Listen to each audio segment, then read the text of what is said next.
అందరికీ నమస్కారం. మన ఈ మధ్య నిజామాబాద్లో మేము సంక్రాంతికి వస్తున్నాం ఈవెంట్ చేయడం జరిగింది. అది నిజామాబాద్ పట్టణంలో ఫస్ట్ టైం. ఇంతకుముందు ఎప్పుడు మన దగ్గర సినిమా ఈవెంట్స్ పెద్దగా జరగవు. అప్పుడు ఒకసారి ఫిదా సక్సెస్ మీట్ ఒకటిసారి పెట్టాము. మళ్ళీ సంక్రాంతికి వస్తున్నాం చేసాం. అంటే ఆ నిజామాబాద్తో నాకున్న అనుబంధం అలాంటిది. నిజామాబాద్ జిల్లా వాసిగా అక్కడ ఈ సినిమా ఈవెంట్ చేయాలని చేయడం జరిగింది. పోతే ఆ ఈవెంట్లో నేను మన కల్చర్లో ఉండే మన దావత్ గురించి, మటను తెలగలు గురించి సంబోధించాను.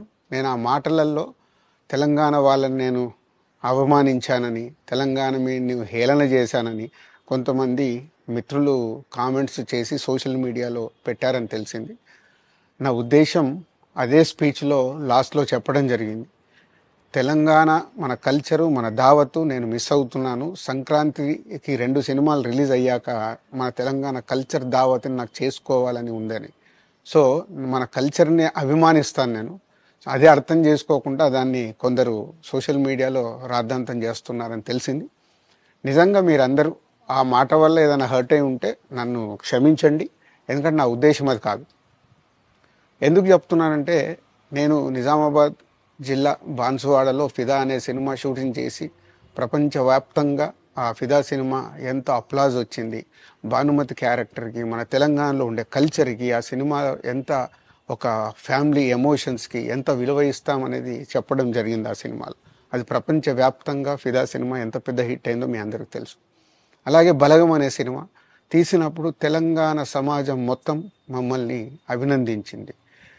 తెలంగాణ ప్రజలందరూ ఆ సినిమాను ఆదరించి ఇది మా సినిమా అని గుండెలకు హత్తుకున్నారు. అన్ని రాజకీయ పార్టీలు ఆ సినిమాని అప్రిషియేట్ చేస్తూ మమ్మల్ని ప్రతి ఒక్క స్టేజ్ దగ్గర తీసుకెళ్ళి అభినందించారు, అన్ని రాజకీయ పార్టీలు.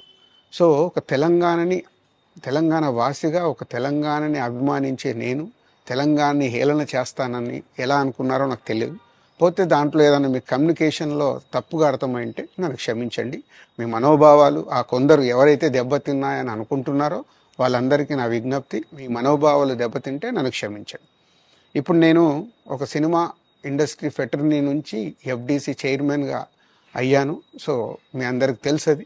సో ఇటు సినిమా ఇండస్ట్రీకి అటు ప్రభుత్వానికి మధ్యలో ఉంటూ సినిమా ఇండస్ట్రీకి అవసరపడ్డట్టుగా నేను అన్ని సహాయ సహకారాలు చేస్తూ ఈ హైదరాబాద్లో హెల్దీ వాతావరణము, తెలుగు సినిమాకి, తెలంగాణలో అభివృద్ధి చెందాలనుకునే యువతకి అందరికీ నేను ఉపయోగపడేలాగా ఉండాలి.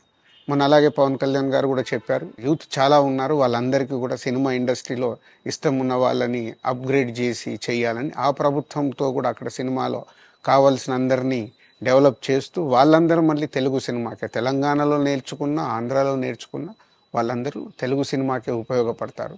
సో అందరికీ తెలంగాణలో ఉండే అన్ని రాజకీయ పార్టీలకి నా విజ్ఞప్తి, నన్ను రాజకీయాల్లోకి లాగకండి. అలాగే ఎఫ్డీసీ అనేది కూడా సినిమాకి ఉపయోగపడే లాంటి అభివృద్ధి పనుల గురించి అవే చేస్తాను తప్పితే అది రాజకీయాలకు సంబంధించింది కాదు.